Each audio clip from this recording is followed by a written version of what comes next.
Bonjour, aujourd'hui on va étudier encore un élément qu'on n'entend pas beaucoup. On entend des diodes à jonction, mais on n'entend pas beaucoup des diodes Schottky. Symbole d'une diode Schottky.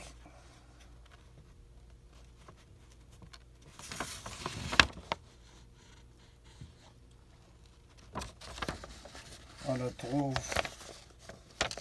à trois pattes.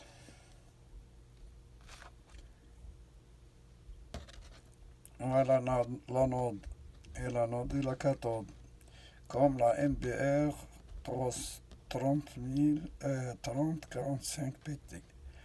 3045 PT, c'est-à-dire, voilà ça, il est son schéma de principe.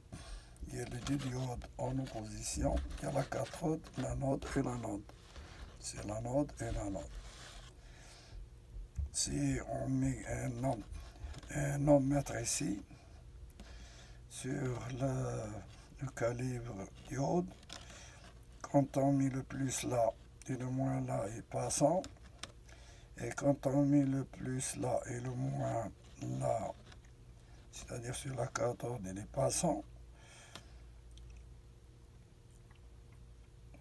Mais quand on inverse, c'est-à-dire le moins ici, le moins de l'appareil ici, et le plus ici, il est bloqué. On ne trouve pas, il est bloqué comme une diode normale.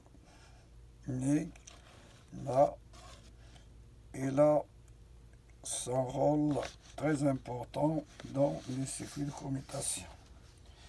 Donc, une diode Schottky, la voilà dans l'appareil.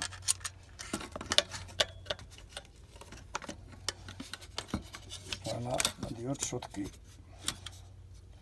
Là, il y a deux pattes. Il y a un intérieur entre les deux condensateurs, il y a trois pattes, semblable à MBR 3045 PT.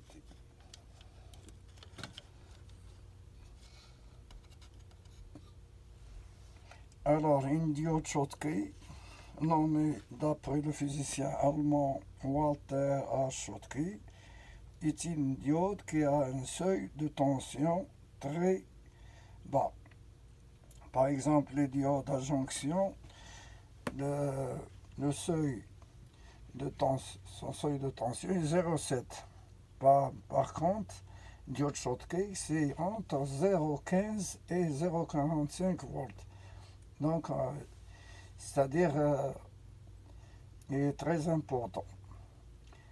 Et un temps de commutation très court. Il a un temps de commutation très court, ce qui permet la détection des signaux à haute fréquence.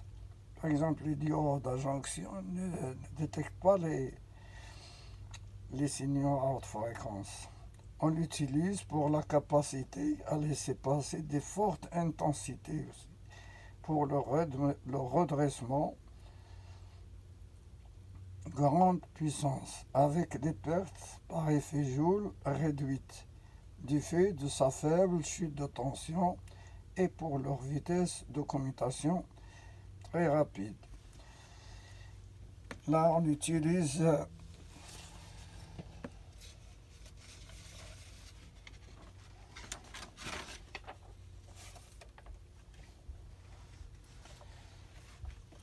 là dans une alimentation à découpage, comme celle-là, ou bien celle qu'on a pour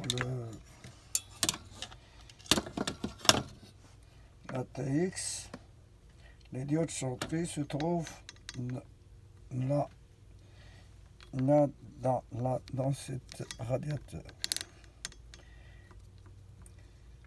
Là, ils ont un fort courant. C'est un redresseur. Là, on a dit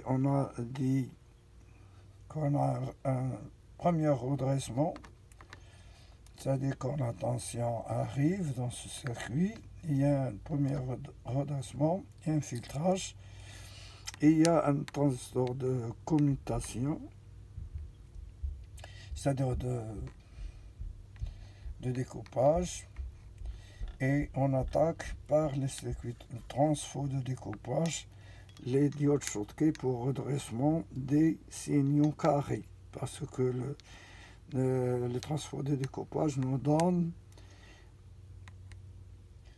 des signaux carrés, et les diodes Schottky les redressent en continu. Avec le filtrage, il nous donne du courant continu à la sortie. Et voilà, merci de votre attention. Au revoir.